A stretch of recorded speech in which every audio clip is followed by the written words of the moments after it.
Hello everyone, your favorite chef is here, and today I'm gonna teach you how to open a coconut. First step is to take screwdriver and with axe or hammer make holes 3 to 4.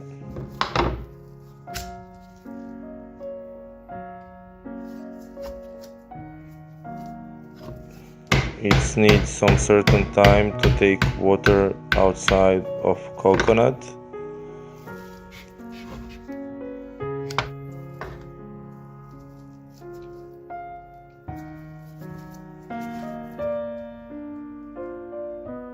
Usually you're gonna get 1 to 2 quarter cup of water.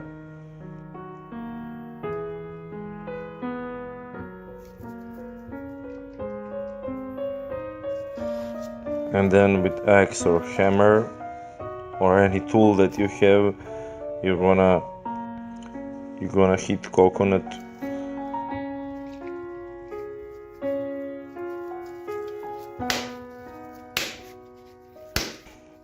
You're gonna hit coconut to the middle, but all around coconut in the middle to separate the two sides.